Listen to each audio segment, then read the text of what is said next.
ओम शांति।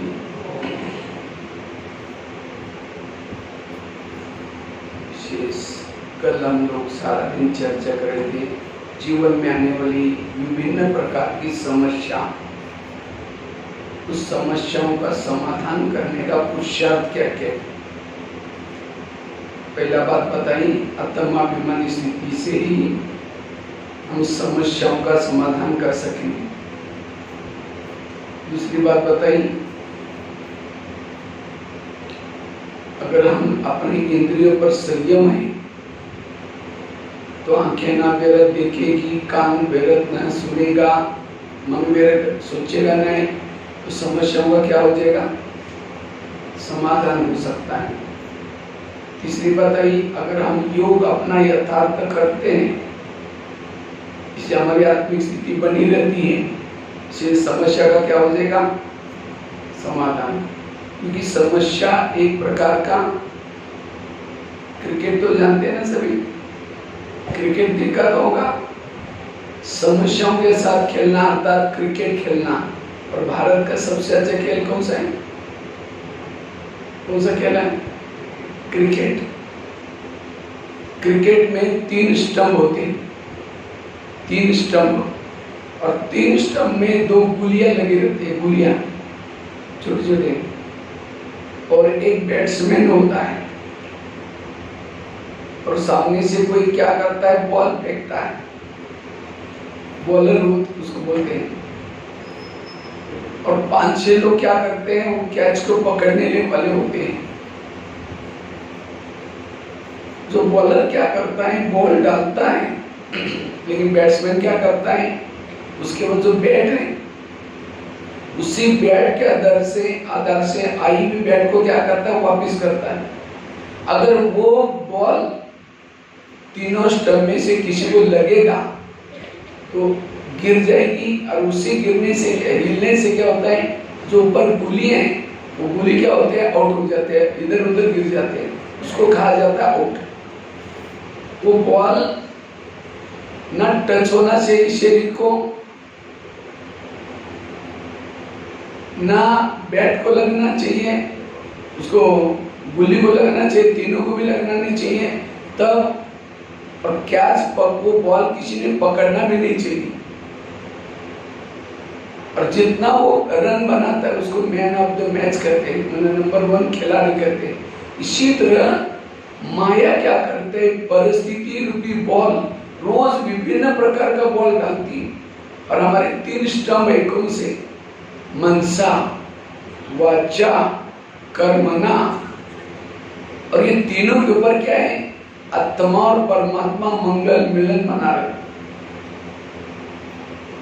जितना ये स्थिर है उतना आत्मा परमात्मा मंगल मिलन मनाते हैं, लेकिन माया क्या करते हैं, तीनों को हिलाने की कोशिश करते हैं, मनसा में हलचल, क्योंकि सब समस्या के चिंतन कहाँ चलता है, मन में चलना शुरू कर देंगे, क्यों हुआ ये मेरे साथ, क्यों हुआ, क्यों क्या कहा, आत्मा परमात्मा अलग हो गया, आउट हो गया। वाचा में भी आया, कर्मणा में भी आया, आउट हो गई। ये है क्रिकेट। इसीलिए समस्याओं का समाधान करके क्या करो, अच्छी तरह रन बनाओ, कभी भी आउट नहीं होना। इसलिए समस्याओं का चिंतन नहीं करना, समस्या किसी को सुनाना नहीं है। बाबा ने जो ज्ञान दिया है, इतनी अच्छी धारणा दी है, उस ज्ञान और धारणा के आधार से उसका समाधान करना, सदा पॉजिटिव बनकर के रहना। मेरे जीवन में समस्या है, वो हम क्या करते हैं, वो परचिंतन के रूप में भी किसी को सुनाते हैं, और जो परचिंतन करता है वो समस्या खत्म होगी, समस्या और बढ़ जाएगी। इसलिए कभी कभी बाबा मुरली में कहते हैं ना, बच्चे पर चिंतन पर दर्शन से मुक्त बनो। तो ये चौथी बात है, समस्याओं का समाधान करने के लिए पर चिंतन से मुक्त बनना। अभी तो पर चिंतन तो नहीं करते हो क्या, करते पर चिंतन, झूठ बोले कौवा काटे, हाँ, किसी की बातों को देखना, सोचना, फिर औरों को जाकर सुनाना, फलानी ऐसी है, वो ऐसा है, ये ऐसा है। न सुनना, न किसी को।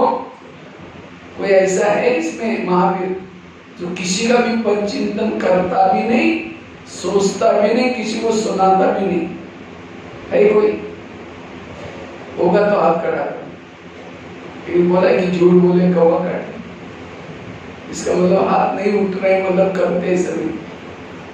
तो परिचिंतन करने से क्या फायदा मिलता है? क्या फायदा है? तो फायदा नहीं तो क्यों करते हैं? और वैसे तो माता ही ज्यादा करती है परिचिंतन, भाई लोग भी करते हैं, लेकिन माताओं में ज्यादा परिचिंतन चलता है। दोनों आपस में मिलेंगे, शुरू हो जाएगा। कल मैं देख रहा था हमारे कमरे के बाहर ही कुछ माताएं दिन में भी जो करते बोलती रही, मतलब कि मौन है, भट्टी भी चल रही तो भी तुम्हारी भाभी ऐसी है, तुम्हारी पड़ोसी ऐसी है, मेरे दी ऐसी है, मैंने बहुत ये किया है। मैं अंदर से सुन रहा था, मैं बोला वाह भाई, भट्टी में भी चल रहे। अंदर का छिप नहीं सकता, मुख से वर्णन करेंगे, फिर वो जाते जाते कुछ राय भी देंगे। माता वैसे तो सहन बहुत करती है, माता में सहन शक्ति बहुत है, लेकिन सहन की भी बातें अपने तक नहीं रखेगी, औरों को सुनाएगी। जो घर में कुछ भी होता है सारी बातें, समझो पति ने कुछ बोला, सास ने कुछ बोला, थप्पड़ थोड़ी मारेंगे जोर से, चुप तो बैठेगी। लेकिन जैसा पति ऑफिस में चला गया, बस ऑफिस में चला गया या खेती में चला गया, पड़ोसने के पास जाकर के बैठेगी, फिर पूछेगी खाना खाया, वो कहेगी अरे क्या खाओ, मेरे पति ने बड़ा घमासान किया, वो कहेगी मेरा भी कोई कमाई क्या। वो अपने घर के सुना रहे, वो अपने घर के सुना रहे, इसको कहते हैं परिचिंतन। लेकिन चलते चलते वो क्या बोलेगी, मैं कभी कभी धमकाती हूँ, तुम भी कम नहीं करना, नहीं तो सिर पर बैठेगा, अभी से कंट्रोल में रख। बस वो बातें सुन के सारा दिन क्या करेगा, वही चिंतन चलेगा। शाम को आएगा, मैं धमकाऊंगी, मैं भी कोई कम हूँ क्या, मैं तो भी तो उसके अर्धंगी हूँ, मैं भी काम करती हूँ, मैं बैठी थोड़ी रहती हूँ। बस वो चिंतन चलता है। शाम को आता है, पानी मांगता है, कैसे देंगे, ले ये रे बात नहीं, गुस्से से पानी दिया, खाना गुस्से से बनाया। तो समस्या किसी को सुनाने से कम हो गया और बढ़ गई, और बढ़ गई, क्योंकि किसी ने राय दी, तुम भी कम नहीं करना, तुम ये नहीं करना। इसलिए पर चिंतन से बचना, ये पर चिंतन हमारी स्थिति को बिगाड़ता है। और जो पर चिंतन करता है, पर चिंतन करना मतलब रोना।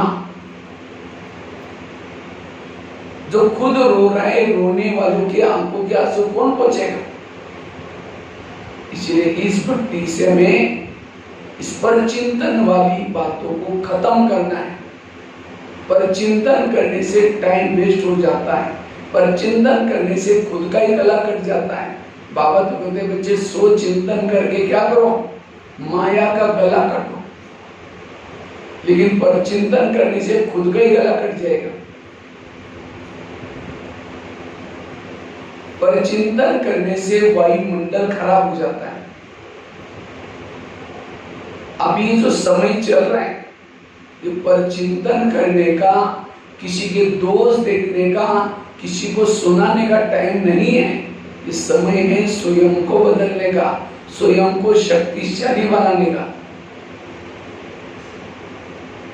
अब किसी के घर में जाओ, उनके बच्चे भी बैठे हैं, बाप भी बैठा है, और बच्चों को कहेंगे बच्चा तो नालायक है, ये ठीक नहीं है, ये अच्छा नहीं है। और बाप को कहेंगे आप बहुत अच्छे, आप कितने अच्छे। बाप क्या कहेगा, बाप कहेगा तुम पहले यहाँ से भाग जाओ, तुमने मेरे बच्चों की गिलानी की। तो मेरे बच्चा बोलता है, क्योंकि हर मम्मी पापा को बच्चे क्या होते हैं, प्यारे होते हैं। बच्चा लूला हो, लंगड़ा हो, कैसा भी हो, मम्मी पापा को प्यारा होता है। इसी तरह सारा दिन कहेंगे ये बहन ऐसे, वो भाई ऐसे, वो ऐसा करता है, वैसा करता है। सारा दिन पर चिंतन करेंगे और शाम को योग में बैठेंगे, मीठे बाबा, प्यारे बाबा, शांति के सागर, दया के सागर। पापा कहेगा मैं भूल गया, मुझे याद दिला रहे, पहले तुम यहाँ से भाग जाओ। प्रैक्टिकल है ना, सारे संसार के जितने भी लोग हैं किसके बच्चे हैं? बाबा के बच्चे, चाहे ज्ञानी हो चाहे अज्ञानी।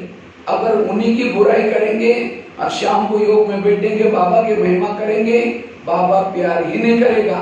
कहने का मतलब परिचिंतन करने वालों को बाबा प्यार नहीं करता, उसका योग ही नहीं लगेगा। ये बाबा ने क्यों कहा कि बच्चे हर एक का पाठ अपना अपना है, ये ड्रामा रिपीट होता है, हर एक के संस्कार अपने अपने, तो भी हम कहते ये क्यों करता है, ये मेरे साथ क्यों करता है, ऐसा क्यों करता है। इसका मतलब ड्रामा को समझा ही नहीं, कर्म गति को समझा ही नहीं, ज्ञान को समझा ही नहीं। इसलिए पर चिंतन से बचना, पर चिंतन करना अर्थात कोयले का व्यापारी बनना। अगर कोई कोयले का व्यापारी बनता है तो क्या होता है? हाथ भी काला, मुंह भी काला, कपड़े भी काले, जिसको बेचे वो भी काला। और कोयला का व्यापारी कहाँ रहता है? कहाँ रहता है? झोपड़ियों में रहता है। वो कहाँ रहता है? झोपड़ियों में रहता है। और हीरे का व्यापारी कहाँ रहता है? महलों में रहता है, अच्छा अच्छा पॉश रहता है। तो आपको कौन सा व्यापारी बनना है? एक हीरा बेचो मालामाल हो जाते हैं, और कोयले कितना भी बेचो ज्यादा कोयले की कीमत नहीं होती। तो जिस व्यक्ति के आप दुर्गुण देख रहे, अवगुण देख रहे, किसी के दोष देखना, अवगुण देखना और किसी को सुनाना, उसका भी टाइम वेस्ट कर दिया, खुद का भी टाइम वेस्ट कर दिया, और उसे मिलेगा कुछ नहीं। और हीरे कोई अलग खानी पे नहीं होती। हीरे कहाँ होते? हीरे होते कोयले के खाने में। तो जिस व्यक्ति के कोयले खरीद कर रहे, बुराइयां देख रहे, उसके अंदर कुछ हीरे भी तो छिपे, अच्छाई भी तो छिपे। अच्छाई को देखो, अच्छाई का वर्णन करो, पर चिंतन ना करो। जिसका परचिंतन करेंगे या सुनेंगे, उसके लिए आपके अंदर नफरत आएगी, घृणा आएगी। और किसी के प्रति नफरत है, घृणा है, ऐसे दिल में बाबा रहेगा। पर चिंतन करना अर्थात वोमिटिंग करना, उल्टी करना। अगर कोई उल्टी करता है तो हम क्या करते हैं? नाक बंद करके देते, उधर जाओ हॉस्पिटल में जाओ। और उल्टी कोई क्यों करता है? चटपटी चीजें खाता है, तला हुआ खाएगा, सड़ा हुआ खाएगा, गला हुआ शायद खाएगा, तो पेट में डाइजेस्ट नहीं होगा, तो क्या करता है? उल्टी करता है। और उल्टी कहाँ करता है? वॉश बेसिन में। इसी तरह पर चिंतन वही करते हैं जो चटपटी बातें देखते हैं, सुनते हैं, सोचते हैं, तो उसको पेट में डाइजेस्ट नहीं होता। इसी बातें चटपटी समाचार सुनेगा, इधर उधर की बातें सुनेगा, फिर वो बुद्धि में डाइजेस्ट नहीं होगा, उल्टी करेगा। और उल्टी कहाँ करते हैं? वॉश बेसिन में। तो पर चिंतन कहाँ सुनाते? कहाँ सुनाते? कान में। तो कान कोई वॉश बेसिन तो नहीं है ना, वैसा कान का आकार कैसे है? सुंदर सा वॉश बेसिन है। और हर एक का वॉश बेसिन फिक्स है। जब तक उसको नहीं सुनाएंगे चैन की नींद नहीं आएगी। जब कोई ऐसी उल्टी सुल्टी बातें देखी सुनी तो अपने अपने वॉश बेसिन को फोन करेंगे, आ जाओ, वंडरफुल बात है। वो कहते हैं नहीं मेरे को टाइम नहीं। ठीक है, मैं ही आता हूँ, लेकिन सुन लेना, बड़ा अच्छा समाचार है। वो वॉश बेसिन के पास जाकर उल्टी कर रहा है। दुनिया में अगर कोई उल्टी करता है उसको तो हम क्या करते हैं? भगाते हैं, क्योंकि उल्टी को देख करके भी हमें उल्टी आएगी। जब वो उल्टी करता है तो हम उसको भगाते हैं। और यहाँ कोई उल्टी करने के लिए आता है तो कोई किसी की बेरहम बातें सुनाता है तो और क्या हुआ? वो उठ के भी जा रहे, बैठो ना, चाय पानी पी के जरा बताओ ना क्या हुआ। जो कान में किसी की बेरहम बातें डालता है, सुनता है, डालता है, उसके दिल में बाबा कैसा बैठेगा? क्योंकि कान की सुनी हुई बातें कहां जाती हैं? दिल में। और दिल में कौन बैठा है? तो ऐसे दिल में बाबा कैसे बैठेगा? इसीलिए हमें आज से कभी कभी बाबा की मुरलियां चलती, बच्चे झगमई नहीं करो, बच्चे किसी का परिचिंतन नहीं करो। ये बाबा क्यों कहते हैं? क्योंकि परचिंतन करने से आज हमारी स्थिति बिगड़ जाती है, हमारे जीवन में समस्या बढ़ जाती है। इसलिए अगर अपनी समस्याओं का समाधान करना है, व्यर्थों से मुक्त बनना है, न परचिंतन की बातों देखो न सुनो। जैसे कोई फैक्ट्री से धुआं निकलता है तो गवर्नमेंट क्या करता है, इसको बंद करता है, पॉल्यूशन हो जाएगा। इसी तरह जो परचिंतन की बातें सुनता है, सोचता है, और उसके बुद्धि से जो धुआं निकलेगा, निगेटिव निकलेगा, इससे वायुमंडल खराब हो जाएगा। फिर बाबा ऊपर से देखेगा, परम धाम से या अव्यक्त तन से ब्रह्मा बाबा देखेगा, ये मध्य प्रदेश के कौन सी फैक्ट्री से धुआं निकल रहा है, और उसके बुद्धि का ताला क्या कर देगा, बंद। मुश्किल से हमारा ताला खोला हुआ है। 63 जन्मों से बाबा को जाकर के कहते थे मंदिर में, क्या बोलते थे, हे भगवान मेरा ताला खोलो, मेरे बुद्धि का ताला खोलो। कितना जाकर के रिक्वेस्ट करते थे। आखिर बाबा ने रहम किया, हमारा ताला खोल दिया। लेकिन ताला खोलने के बाद फिर परचिंतन का काला धुआं निकलेंगे, फिर कईयों की बुद्धि का ताला बंद हो गया। ज्ञान में आते थे, ज्ञान योग करते थे, धीरे धीरे किसी के दोष देखना शुरू किया, फलानी बहन जी ऐसे, वो भाई ऐसा है, वो ऐसा चलता है, ताला। और बुद्धि का ताला बंद होने से ना परम धाम दिखाई पड़ेगा, ना परमात्मा दिखाई पड़ेगा। फिर कई क्या बोलते हैं, जब पहले हम आए थे ना, हमारे योग बहुत अच्छा लगता था, लेकिन अब पता नहीं क्या हुआ, हमारे योग ही नहीं लगता, बुद्धि भटकती है। क्यों? बुद्धि का ताला बंद हो गया। इसलिए परचिंतन हमारे लिए खतरा है। परचिंतन इस समस्या को और बढ़ाता है। इसलिए किसी के दोष ना देखो, ना सोचो, ना किसी को सुनाओ, क्योंकि हर एक का पार्ट अपना अपना है।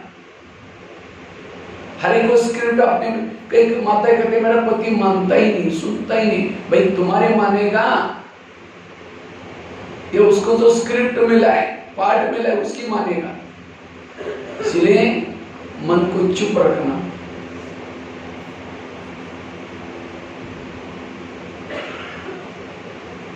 पर चिंतन करने से वाणी में बल नहीं आता। पर चिंतन करने से बुद्धि के अंदर मुरली के जो पॉइंट है एक भी नहीं रहेगी। सरस्वती किसके ऊपर बैठी है? हंस के ऊपर बैठती थी। हंस अर्थात अंदर बाहर स्वच्छ। हंस अर्थात उसको दूध और पानी मिलाकर देते हंसों को, तो हंस क्या करता है? दूध को पिएगा, पानी को छोड़ देगा। उसको कंकड़ मोती मिलाकर दो, कंकड़ को क्या करता है? छोड़ता है, मोती चुभता है। तो जो ज्ञान में चलने के बाद दूसरे की अच्छाई देखता है, वो कौन है? वो हंस है। और जो हमेशा दूसरे की बुराई देखता है, दोष देखता है, वो एक कौवा। और कौवे के ऊपर सरस्वती थोड़ी बैठी, उसका मनन चिंतन नहीं चलेगा। और जिसके बुद्धि में मनन चिंतन नहीं, निगेटिव बातें हैं, उसके चेहरे में खुशी नहीं होगी, उसको सत्युग में जाने का सुख नहीं मिलेगा। इतना ही नहीं, उसके चेहरे में उदासी होगी। इसलिए सदा ज्ञान का चिंतन चले, इसलिए हमें अच्छा ही देखना है। पर चिंतन करने वाला सुख का, शांति का, आनंद का अनुभव नहीं कर सकता। एक शिष्य था, भगवान के पास जाता है, कहता है भगवान मैं जीवन में बहुत आगे बढ़ना चाहता हूँ, मैं अपनी उन्नति करना चाहता हूँ। भगवान ने कहा ठीक है, मैं इसके लिए तुम्हें वरदान देता हूँ, और वरदान देता हूँ साथ में 2 थैले देता हूँ। भगवान ने कहा एक थैले को तुम पीठ के पीछे रखना, और दूसरे थैले को कहाँ रखना? आगे रखना, सामने। और भगवान ने कहा जो पीठ के पीछे थैला है, उस थैले के अंदर तुम्हारे आस पास पड़ोस में जो भी लोग रहते हैं, उस सभी के अंदर क्या क्या बुराई है, उस बुराई की चिटकी बना के डालिए। कौन से थैले में? पीछे वाले थैले में किसकी बुराई? तुम्हारे आस पास पड़ोस में जो भी लग रहे थे सभी के अंदर जो जो बुराई है उसकी चिटकियां बना करके मैंने क्या किया? पीछे वाले थैले में डाला है। लेकिन भगवान ने कहा उस थैले को बांध करके पीछे रखना, उसके बारे में सोचना नहीं, उसको देखना नहीं। और भगवान ने कहा जो आगे वाला थैला है, आगे वाले थैले में तुम्हारे अंदर जो बुराई है, तुम जिद्दी हो, किसी की नहीं मानते हो, तुम्हारे जो भी दोष है वो आगे वाले थैले में रखा है। लेकिन भगवान ने कहा दूसरे की बुराई को थैले को बांध करके पीछे रखना, उसको देखना नहीं, सोचना नहीं। और तुम्हारी खुद का थैला आगे है, उस थैले को खुला रखना। और जब भी तुमको टाइम मिलता है हाथ डालो, निकालो कि मेरे अंदर क्या क्या बुराई है और उस बुराई को परिवर्तन करो, तुम्हें सुख मिलेगा, शांति मिलेगा, सब कुछ मिलेगा। जाओ, मेरा वरदान है। लेकिन थैले का ध्यान रखना, दूसरे की बुराई को कहाँ रखना? पीछे, और अपनी बुराई को वो थैले लेके चल पड़ा। कुछ साल के बाद वो शीशे क्या करता है? पीछे के थैला क्या करता है? आगे करता है। माना दूसरे की बुराई को क्या किया? आगे किया। और अपनी बुराई के थैले को कहाँ रखता है? पीछे, बांध करके पीछे रखता है। और दूसरे की बुराई का थैला खोल देता है, हाथ डालता है, जो देखता अच्छा फलाना ऐसा है, वो ऐसा है, चिंतन करता है। और इतना ही नहीं, लोगों को बुलाता है, पता है वो व्यक्ति ऐसा है, तुम सावधान रहना, वो बड़ा खराब है, मैंने देखा हुआ है। सबको सुनाता है। अब सबको सुनाने से, ये करने से उसके वरदान उल्टे हो गए, क्योंकि थैले को क्या किया? उल्टा कर दिया। तो और ही दुखी हो गया, परेशान हो गया, अशांत हो गया। फिर कुछ समय के बाद फिर भगवान के पास गया, कहते भगवान आपने मुझे वरदान भी दिया था, तुम सुखी बन जाएगा, लेकिन मैं फिर भी सुखी नहीं है, मुझे सुख नहीं है, शांति नहीं है। तो भगवान ने कहा अच्छा, तुमको जो मैंने थैले थे उसको कहाँ रखा? कहते भगवान मेरे से कई बार भूले हो गई, मैंने पीछे का थैला कभी कभी आगे किया था। भगवान ने कहा यही तुम्हारे दुखों का कारण है। ये कहानी किसी और की नहीं, किसकी कहानी है? हमारी अपनी कहानी है। आज हम भी यहाँ आते हैं, किसे रहते हैं? हाँ, किसी रहते हैं? थोड़ा सुख मिल जाए, शांति मिल जाए, इसीलिए आते हैं। तो बाबा भी हमें वरदान देता है, साथ में 2 थैले देता है। दूसरे की बुराई को कहाँ रखो? पीछे, और अपनी बुराई को कहाँ रखो? आगे। लेकिन हम बाहर जाकर के क्या करते हैं? अपने बुराई को पीछे रखते, बांध करके। अगर कोई बोलता भी ये तो ठीक नहीं, नहीं मैं ठीक हूँ, उसके कारण ऐसा होता है, वो ऐसा है, वो ऐसा है। और जैसे थैले उल्टे के वरदान भी चले। आज से हमें इस भट्टी से कभी भी पीछे का थैला आगे नहीं लो, दूसरे के दोष को ना देखो। ये परचिंतन करने से समस्या और बढ़ जाती है। परचिंतन करने वाला, जिसका परचिंतन करता, उसको दुआएं नहीं दे सकता, उसको शुभकामना नहीं दे सकता, उसकी कोई भी अच्छाई देख नहीं सकता। कहते इसको दुआ में कभी नहीं दूंगा, ये क्या है मैं जानता हूं, क्योंकि उसका चिंतन क्या है। इसलिए बाबा कहते बच्चे ये परचिंतन पतन की जड़ है। 84 जन्म की सीढ़ी देखा है ना सभी? देखा ही सही सीढ़ी का चित्र। थोड़ा ढीले डाले बैठे, थोड़ा सा क्या बोलते हैं, थोड़ा एक बार ताली बजाओ सब।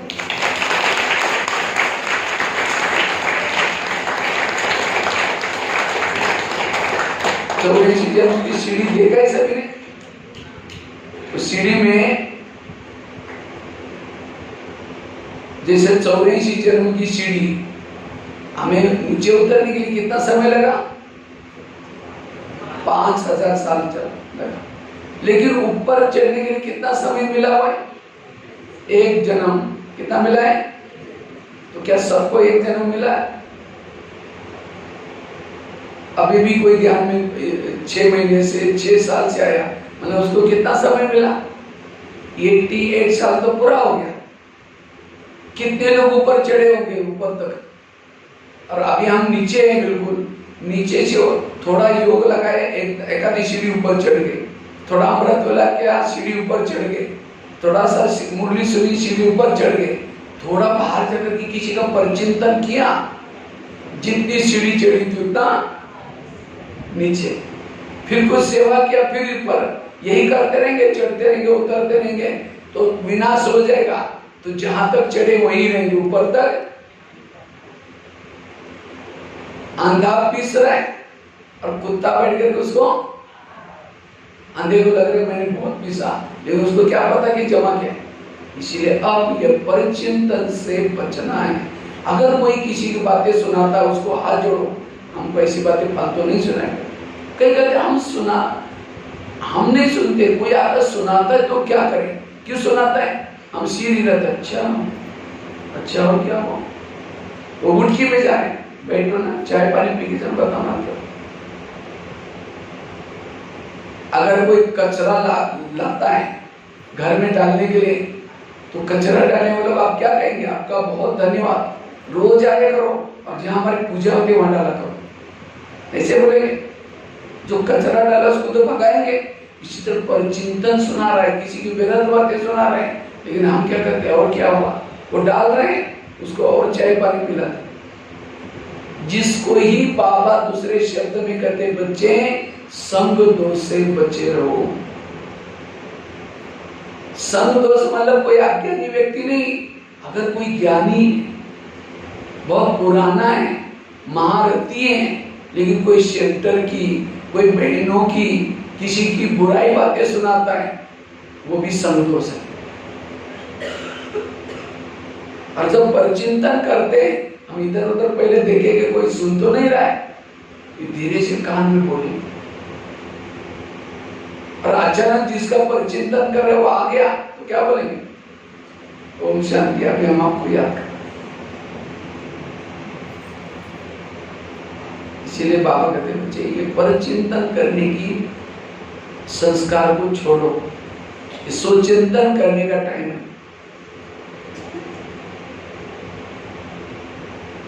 इससे वायुमंडल खराब हो जाएगा। परिचिंतन करने वाला बाबा के दिल से उतर जाता है, इसलिए काला धुआं नहीं निकालो।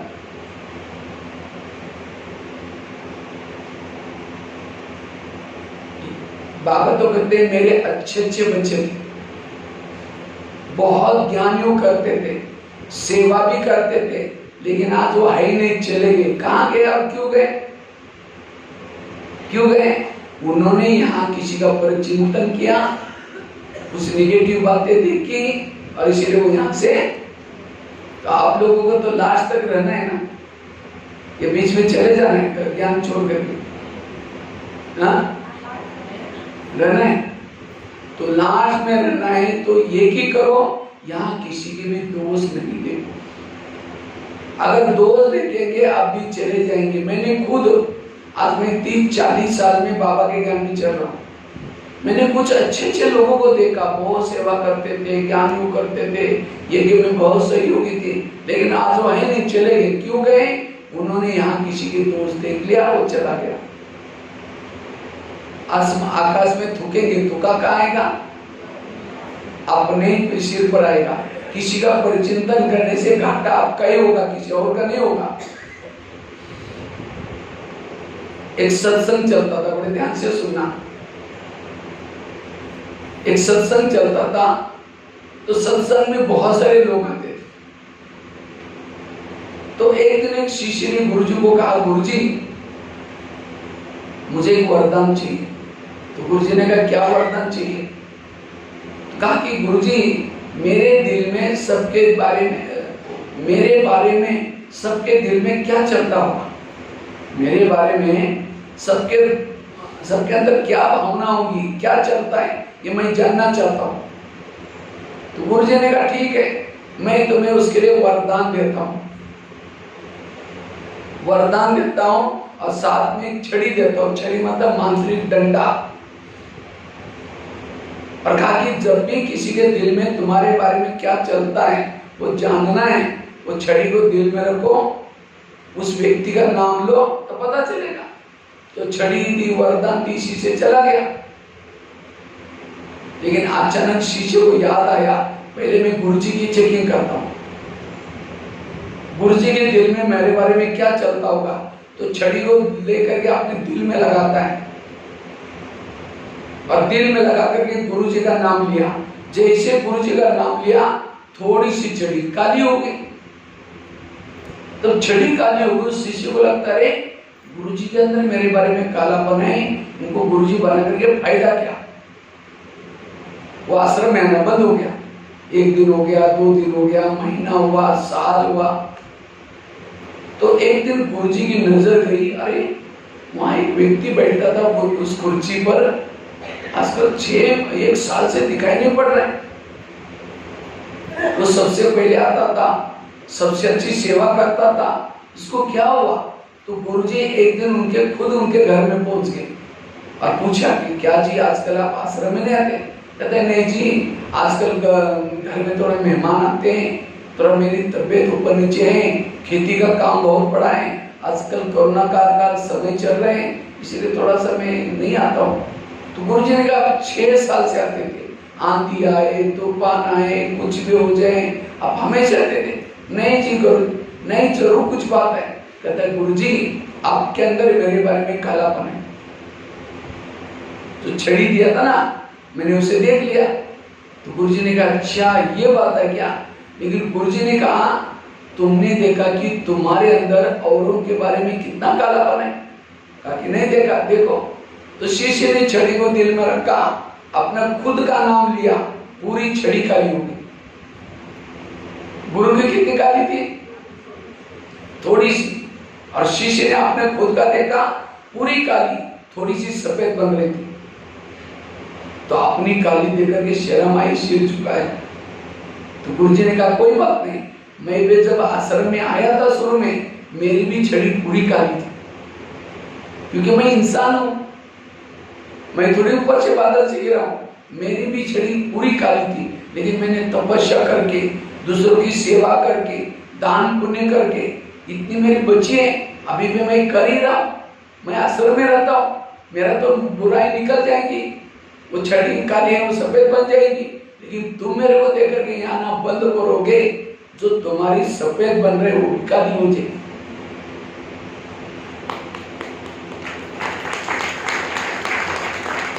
शिष्य कहता है गुरुजी आज आपने मेरी आंखें खोली, मैं कितना बुरा काम करने जा रहा था, कितना पाप कर्म करने जा रहा था।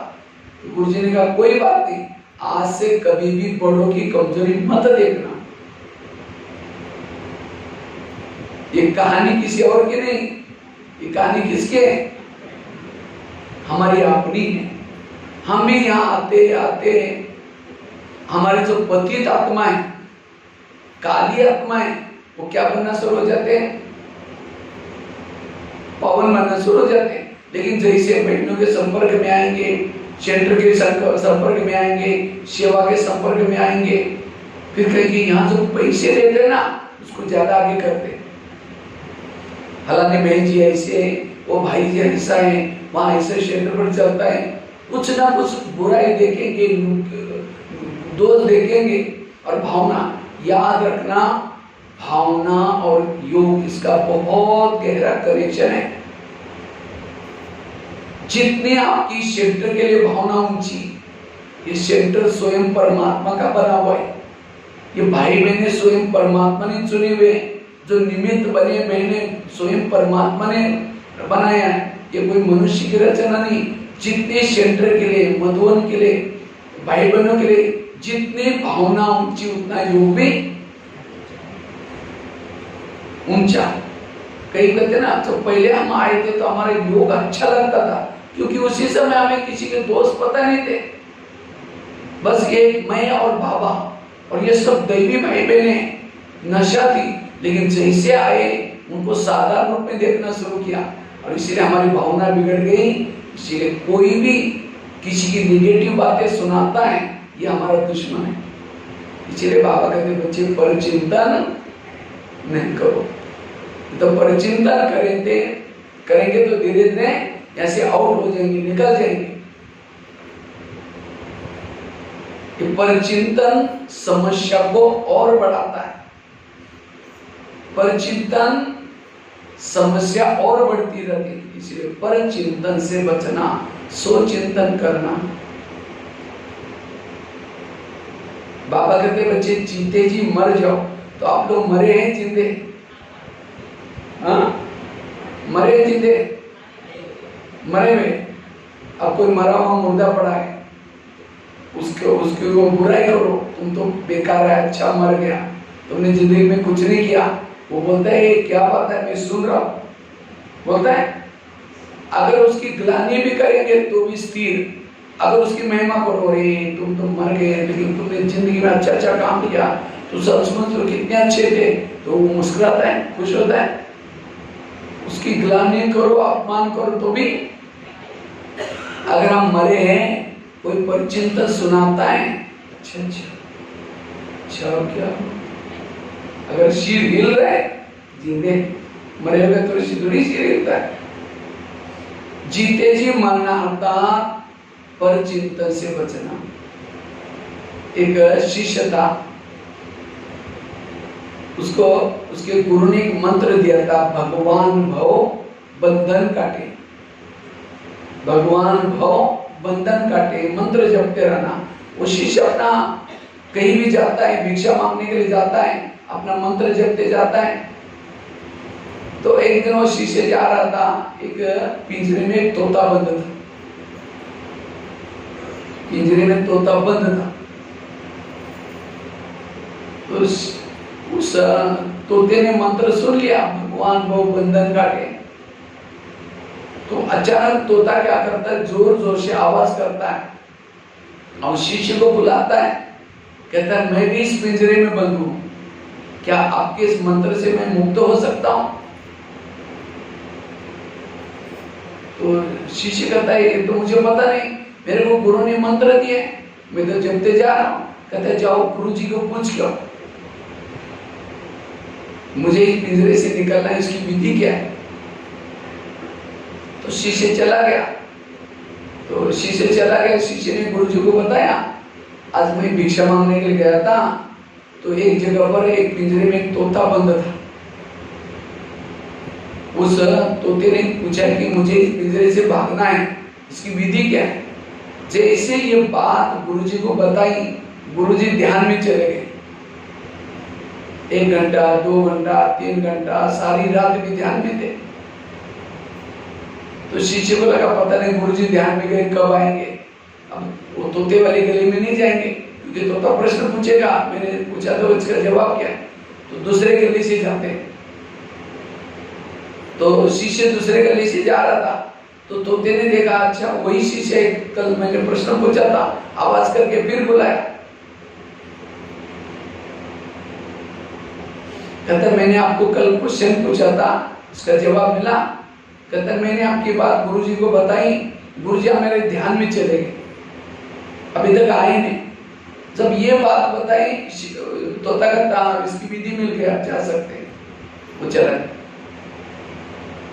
वो तोता उस मालिक ने इसीलिए पाला था, उनके घर में एक बच्चा था छोटा। जब भी बच्चा स्कूल से आता है जाता है, इधर उधर उसके खेलता रहता उस तोते से, तोता भी खेलता है। तो मालिक क्या करता, ऑफिस में जाता है, इधर उधर जाता है, तोते को देखता है, कहता है नमस्ते तोताराम। तो तोता भी पाँव उठा करके नमस्ते बोलता है, इसीलिए अच्छा लगा था, उन्होंने इसे बांधा था। मालकिन क्या करते हैं, जब भी तोते को देखते हैं कुछ ना कुछ खिलाते रहते हैं, अमृत खिलाते हैं, कुछ ना कुछ फल खिलाते, वो खाता है। लेकिन जिस समय वो शिष्य की बात सुनी, ध्यान में गया, तो तोता भी क्या करता है, ध्यान में पड़ा रहता है, ध्यान में चला जाता है। तो इतने में मालकिन आई, कुछ खिलाया, खाई नहीं, वो ध्यान में था। फिर मालिक ने 2-3 बार चक्कर लगाया, नमस्ते तोताराम, तो तेने कोई रिस्पॉन्स नहीं किया, क्योंकि वो ध्यान में था। उनको लगा तोता शायद सोया होगा। बच्चा आया, खेलने की कोशिश की, ध्यान में था। तो सभी ने सोचा तोता मर गया, कुछ एक्शन ही नहीं कर रहा है। रोज तो नमस्ते करता था, खाता था। तो नौकर को बुलाया, उसको फेंक के आ जाओ बाहर। तो नौकर गया लेके, दरवाजे खुला, उड़ के चला गया। देखो वो जानना चाहता था, कितना समय से जानना चाहता था, लेकिन एक तरफ उसको खाने का इंटरेस्ट था, नमस्ते करने इंटरेस्ट था, खेलने का इंटरेस्ट था, और जब उसने वो इंटरेस्ट खत्म किया वो वहां से चला। इसी तरह हम भी इस पिंजरे में बंद हैं। ये शरीर हमारा क्या है? पिंजरा है। हम भी चाहते हैं कि यहाँ से उड़े, ऊपर जाए, लेकिन क्यों नहीं उड़ पा रहे? कोई परिचिंतन सुनाता है, अच्छा और क्या हुआ? परिचिंतन सुनने की आदत है, इंटरेस्ट है, कोई सुनाता है उसकी सुनने का इंटरेस्ट है, कैसे उड़ जाएंगे? इसीलिए बाबा कहते जीते जी मर जाओ, इन बातों से वैरागी बनो। अगर परिचिंतन करने से, दोष देखने के इंटरेस्ट है, आप कितना भी संगम बिताओ, कुछ नहीं होने वाला, हम मुक्ति नहीं पाएंगे। इसलिए अब हमें इस परचिंतन से बचना, परचिंतन से दूर रहना।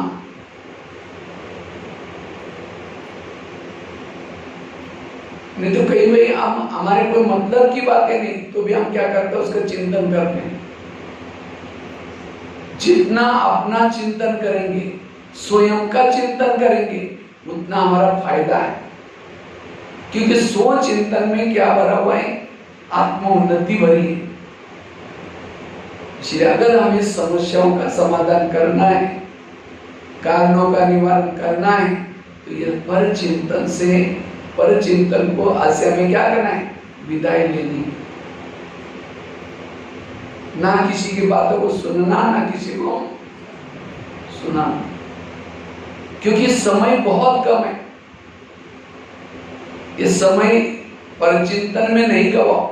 ये तो ज्यादा हमारा टाइम क्या जाता है? जब कई बार मैं शुरू में देखता था, मधुबन में कई भाई बहने बाबा मिलन में आते थे, तो बाबा मिलन में आते थे। मैं कई बार तपस्या धाम में ऐसे कुछ मनन चिंतन करने के लिए चक्कर लगाता था, तो दो चार जन आपस में बैठे हैं, तुम्हारी भाई ऐसा है, तुम्हारा बेटा ऐसा है, मेरी बहू ऐसी है, वो ऐसा है। मैंने कहा मधुबन में आए, मधुबन में आकर के भी अपने घर की बातों को भूले नहीं है, यह वर्णन कर रहे। ये समय वेस्ट टाइम करने का नहीं है। देख रहे हैं ना विनाश का भी कितना चारों तरफ से। क्या मैं अशरीरी बन सकता हूँ 1 सेकंड में? क्या मैं 1 सेकंड में विधेयी बन सकता हूँ? अभी कुछ अचानक विनाश हो जाए, क्योंकि समुद्र की लहरें कहाँ आने वाली? हिमालय को छूने के लिए जाने वाली। हिमालय किस तरफ है? इधर। हिमालय कहाँ है? इधर है। और समुद्र कहाँ है? इधर। तो समुद्र के लहरें हिमालय को छूने के लिए जाएंगी, जाते समय ऊपर से जाएगी और आते समय सबको लपेट करके लेके जाएगी। वो दृश्य कैसा होगा? क्योंकि सृष्टि एक क्यों आएगी? क्योंकि अब सृष्टि कैसे तिरछी है। कुछ ऐसा समय आएगा सृष्टि सीधी होने वाली है। जब सीधी होगी उस समय क्या हालत होगी? सेकंड के पेपर होंगे, और उस समय अगर डर करके शरीर छोड़ेंगे, घबरा करके शरीर छोड़ेंगे, सतयुग में कैसे आएंगे? क्योंकि सतयुग के बच्चे घबराने वाले नहीं होते। अंत समय जैसा शरीर छूटता है वैसा जन्म होता है। अगर किसी बच्चे का एक्सीडेंट में शरीर छूटता है, तो जब बच्चा जन्म लेता है फिर दोबारा वो हमेशा डरा रहता है, घबराता है। कई बच्चे होते हैं ना, अचानक डर जाते हैं, अचानक चिल्लाना शुरू करते हैं। क्यों? उनकी मृत्यु ऐसी हुई है। आप कई रास्ते में देखते हैं, कोई कुत्ते हैं ना, कोई गाड़ी को देखकर इतना पीछे पड़ते हैं, क्योंकि उनकी मृत्यु गाड़ी के एक्सीडेंट से हुई होती है। अंतमति सो गति। सीधे बाबा कहते बच्चे, अब ये समय है अपने आप को देखने का। इसलिए विनाश की कैसा भी समय आए, तुरंत अशरीरी बन जाए, विधेयी बन जाए, उस समय आत्मा को दुख नहीं होगा। कहते एक यात्री था, वो यात्रा करने के लिए गया। जब यात्रा करने के लिए गया, उसकी यात्रा तो शुरू में तो अच्छी गई, लेकिन जैसा आगे जाता है उसकी यात्रा जंगल से शुरू हुई। वो जंगल था, घना जंगल, अब उस यात्री को डर लगने लगा, तो कभी कभी डरते डरते चलता है, पीछे भी मुड़ के देखता है। अचानक वो यात्री पीछे मुड़कर देख रहा था, एक शेर उस यात्री के पीछे लग गया। तो यात्री तो डर गया, तो दौड़ता है पीछे मुड़ता है, दौड़ता है। अचानक यात्री दौड़ते दौड़ते कुएं में गिर गया। वो कुएं को कोई दीवारों पे नहीं थे, प्लेन था, बड़ा सा बड़ा कुआं था, वो उसके अंदर गिर गया। अब नीचे भी नहीं गिरा, बीच में बेल पत्ते पर लटक गया। तो यात्री ऊपर देख करके तो लगा शेर तो भाग गया होगा। जैसा ऊपर देखा, शेर उसको कुएं में देख रहा था। तो यात्री शेर को कहता है, मैं ऊपर आऊंगा नहीं तो मेरे को क्या खाएगा। इतने में से यात्री को लगता है, देखता हूँ पानी कितना है कुएं में। पानी देखने के लिए नीचे सिर किया तो नीचे बहुत बड़ा अजगर मुंह फैला कर उसके तरफ आ रहा था, क्योंकि उसको लगा मेरे लिए कोई शिकार आई। अगर वो यात्री उस अजगर से बचने के लिए ऊपर भागता, ऊपर कौन है? शेर। इतने में से यात्री की नजर गई, जिस बेलपत्ती पर वो लटका था उसको दो चूहे काट रहे थे, एक बाजू में सफेद चूहा, दूसरे बाजू में काला चूहा। अगर वो बेलपत्ती कटती, कहां पहुंचता? कुएं में, अजगर के मुंह में। अगर ऊपर जाता तो, अब बैठा रहता तो भी नहीं जिंदा रहता, ऊपर जाता तो भी जिंदा नहीं, नीचे जाता तो भी। उस यात्री का क्या फर्ज था? क्या फर्ज था? जितना उसके श्वास बचे उतना श्वास में भगवान को याद करके सफल बने। लेकिन इतने में वो यात्री जिस डाली से ऊपर से गिरा था, वहां मधुमक्खियां बैठी थी। और वो यात्री क्या करता, उसका शहद नीचे टपक रहा था, वो यात्री क्या करता है, शहद को लेकर के चाटने में मस्त हो गया। वो भूल गया कि अभी मैं मरने वाला हूँ, बेलपत्ती कट्टे में अजगर के मुंह में जाने वाला हूँ। वो भूल करके क्या करें, शहद चाटने। ये कहानी किसी और की नहीं, ये कहानी हमारी है। हम भी यात्रा करने के लिए परम धाम से नीचे आए। सतयुग त्रेता की यात्रा हमारी बहुत सुखदायी गई, बहुत अच्छी गई। लेकिन जैसे हम द्वापर में प्रवेश किया, हम सभी यात्रियों के पीछे शेर लगा। शेर आता द्वापर में भी लगभग अच्छी गई, लेकिन कलयुग में हमारे सभी के पीछे शेर लगा हुआ। कौन सा? ये विनाश रूपी शेर।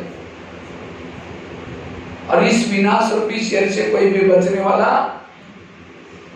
आजकल कई कई देशों ने क्या किया है, समुद्र के नीचे बड़े बड़े कांच के कमरे बना कर रखे। जब भूकंप आएगा, कोई विनाश होगा तो अंदर जाकर बैठ जाएंगे। कई उन्हें तो कहते हैं चंद्रमा पर प्लॉट लेकर के वहां कुछ बना कर रखा है। बाबा कहते हैं मैं कालों का काल हूं, महाकाल हूं, मेरे नजरों से कोई भी छिप नहीं सकता, मैं सबको पकड़ करके लेके जाने वाला हूं। कोई समुद्र के नीचे छिप जाए, यहाँ चाहे ऊपर छिप जाए, मेरे नजरों से कोई भी बचने वाला नहीं। क्योंकि जब जिस सृष्टि पर आप लटके हैं, बैठे, उसके अंदर ज्वालामुखी फटने वाली है।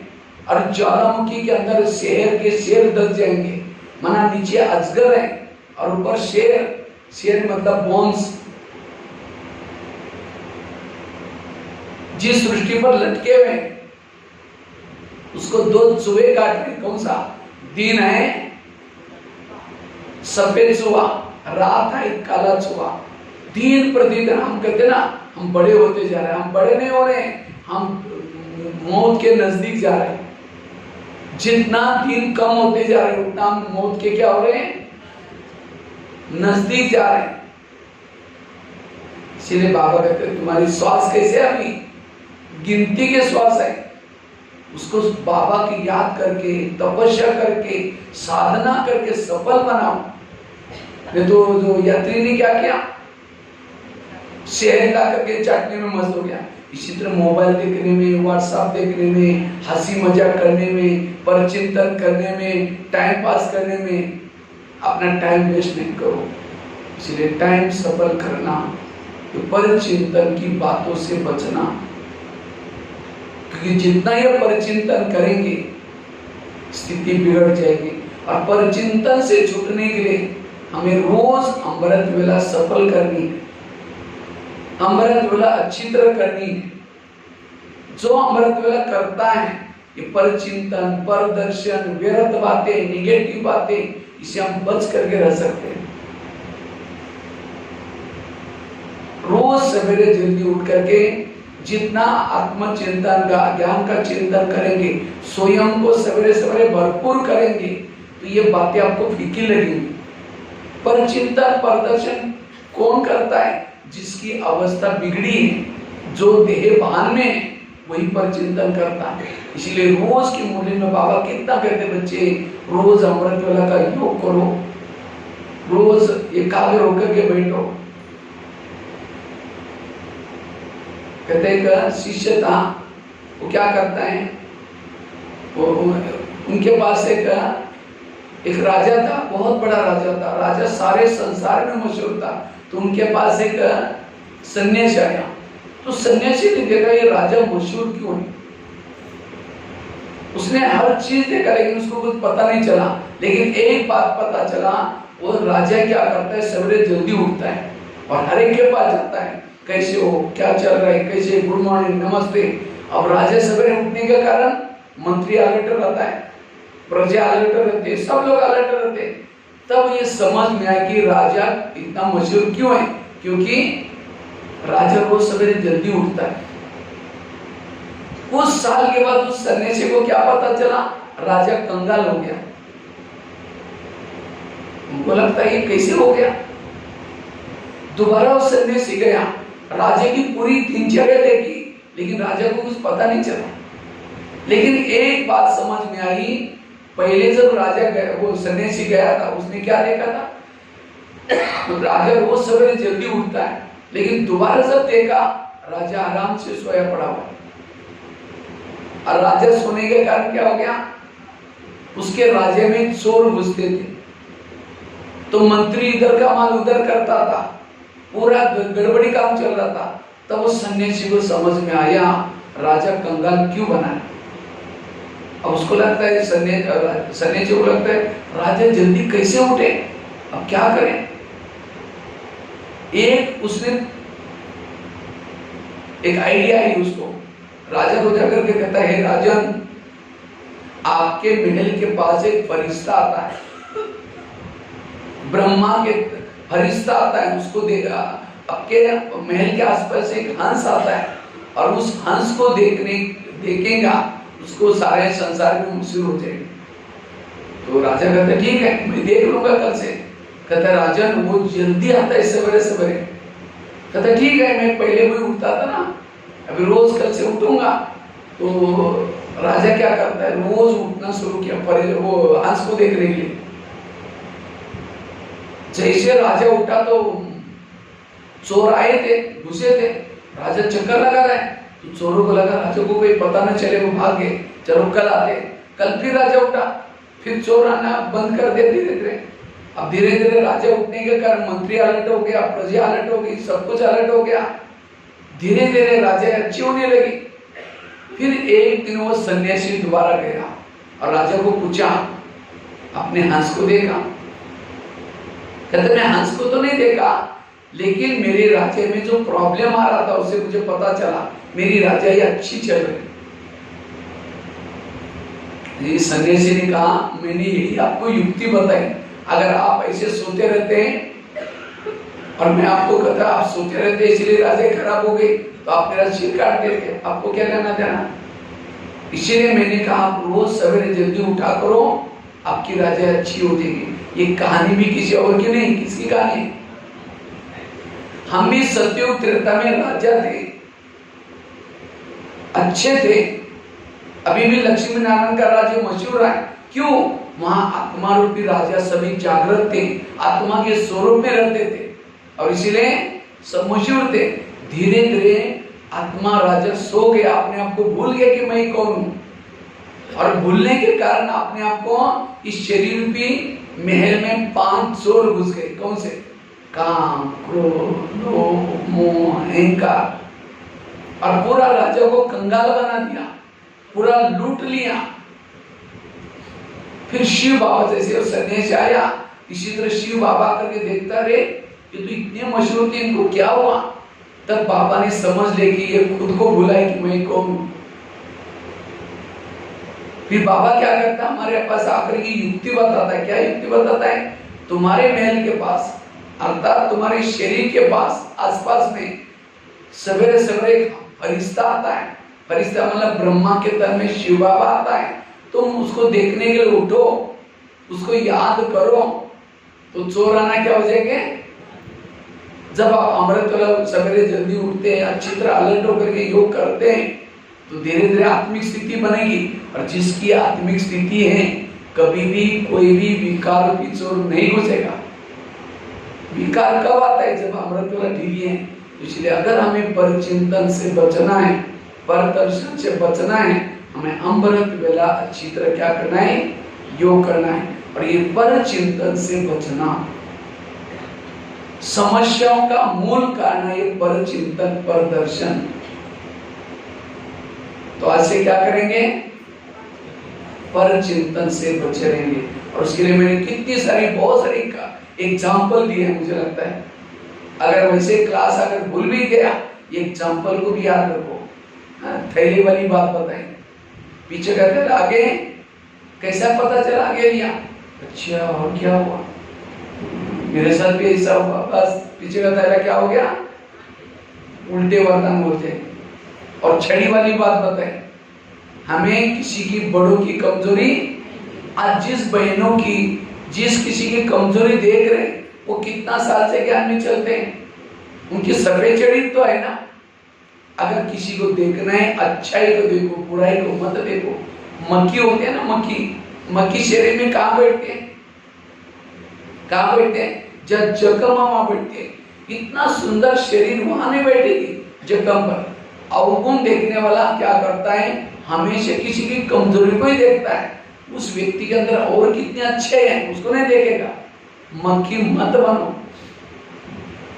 कोयले के व्यापारी नहीं बनो। किसके व्यापारी बनो? हीरे के व्यापारी बनो। कभी भी हमें पर चिंतन नहीं करना। समय कितना कम है, वो भी एग्जाम्पल सुने आपको। ऊपर से बॉम्ब है, नीचे से ज्वालामुखी है, हम लटके हैं। एक एक श्वास हमारा कीमती का है। इसलिए पर चिंतन करके वायुमंडल को खराब नहीं करना, धुआं नहीं निकलना। एक मुरली में तो बाबा ने इतना कड़ा शब्द यूज किया था। जब बच्चे योग लगाते हैं, बाबा कहता है मैं ऊपर डांस करता हूँ, ब्रह्मा बाबा कहता है वहां नीचे से कितनी अच्छी खुशबू आ रही। और जब बच्चे मिल करके एक दूसरे को मिल करके परचिंतन करते, पर दर्शन करते, वो काला धुआं आकर के मेरे आंखों में चुभता है। मैं सोचता हूँ कौन धुआं निकाल रहे, देखता हूँ बाबा ने कहा कि मुझे अगर परमिशन होती मैं आकर उस बच्चे का मुंह बंद करता। तुम ये क्या परचिंतन कर रहे हो? वायुमंडल को खराब कर रहे हो। क्योंकि देवी देवता को नीचे धरती पर पुकारने के लिए क्या करना है? वायुमंडल को शुद्ध बनाना है। हम शुद्ध वायुमंडल बनाने वाले ही अगर वायुमंडल को खराब करेंगे तो बाबा कैसा प्यार करेगा? इसीलिए इस भक्ति से हमें पर चिंतन की बातों से क्या करना है? मुक्त बनना है। किसी के भी दोष ना देखना है, कोई कैसा भी हो। तब हम अपनी तब ज्ञान का चिंतन कर सकेंगे, मनन चिंतन कर सकेंगे। ठीक है? ओम शांति।